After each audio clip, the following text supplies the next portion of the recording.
ಹರಿ ಓಂ ಶ್ರೀ ಗುರುಭ್ಯೋ ನಮಃ. ಶ್ರೀ ಗಣೇಶಾಯ ನಮಃ.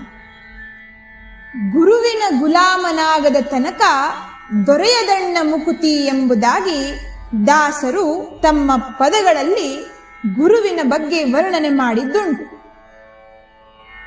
ಗುರು ತನ್ನಗೆ ನಂಬಿ ಬಂದಿರತಕ್ಕಂಥ ಭಕ್ತರನ್ನ, ಶಿಷ್ಯರನ್ನ ಅವರು ಮುಂದೆ ತನಗೆ ಏನನ್ನು ಮಾಡುವರು ಅಥವಾ ಏನನ್ನು ಕೊಡುವರು, ಏನು ಕೊಡುವುದಿಲ್ಲ, ಇದು ಯಾವ ವಿಚಾರವೂ ಮನಸ್ಸಿಗೆ ಹಾಕಿಕೊಳ್ಳದೆ ತನಗೆ ನಂಬಿ ಬಂದಿರತಕ್ಕಂಥ ಶಿಷ್ಯರನ್ನ ಉದ್ಧಾರ ಮಾಡುವ ಮಾರ್ಗವೊಂದನ್ನೇ ಯೋಚನೆಯನ್ನು ಮಾಡ್ತಾರೆ. ಅದಕ್ಕಾಗಿ ದಾಸರು ಹೇಳಿರ್ತಕ್ಕಂಥದ್ದು ಗುರುವಿನ ಗುಲಾಮನಾಗದ ತನಕ ದೊರೆಯದಣ್ಣ ಮುಕುತಿ. ಮಹಾಭಾರತದಲ್ಲಿ ದ್ರುಪದನಿಗೂ ದ್ರೋಣಾಚಾರ್ಯರಿಗೂ ಅವರದೇ ಆಗಿರತಕ್ಕಂಥ ಒಂದು ಕಲಹ, ಜಗಳ ಇತ್ತು.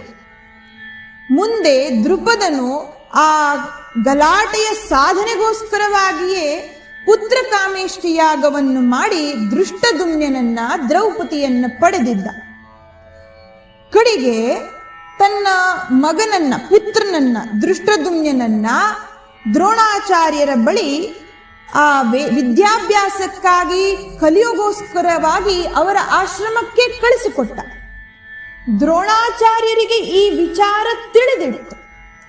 ದ್ರುಪದನು ಆ ಪುತ್ರನನ್ನ, ದೃಷ್ಟದುಮ್ನನನ್ನ ಪಡೆದದ್ದೇ ವರವಾಗಿ ತನ್ನನ್ನು ಸಾಯಿಸಲು ಎಂದು. ಆದರೂ ದ್ರೋಣಾಚಾರ್ಯರು ಅದು ಯಾವ ವಿಚಾರವನ್ನು ತಲೆಯಲ್ಲಿಟ್ಟುಕೊಳ್ಳದೆ ತನಗೆ ನಂಬಿ ಬಂದಿರತಕ್ಕಂಥ ಶಿಷ್ಯನನ್ನ, ದೃಷ್ಟದುಮ್ನನನ್ನ ಪೂರ್ಣ ಆ ಜ್ಞಾನದ ಧಾರೆಯನ್ನು ಎರೀತಾರೆ.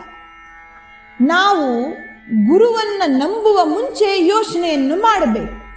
ಒಮ್ಮೆ ನಂಬಿದ ಮೇಲೆ ಗುರುವು ತನಗೆ ನಂಬಿ ಬಂದಿರತಕ್ಕಂಥ ಶಿಷ್ಯರನ್ನ, ಭಕ್ತರನ್ನ ಯಾವತ್ತೂ ಕೈ ಬಿಡದೆ ಸದಾ ರಕ್ಷಿಸಿ ಭಗವಂತನ ಪ್ರಾಪ್ತಿಯ ಮಾರ್ಗವನ್ನ ತೋರಿಸಿಕೊಡುತ್ತಾನೆ. ಈ ಚಿಕ್ಕ ಮಹಾಭಾರತದ ಕಥೆಯಿಂದ ನಮಗೆ ಈ ಜ್ಞಾನ ಸಿಗ್ತದೆ.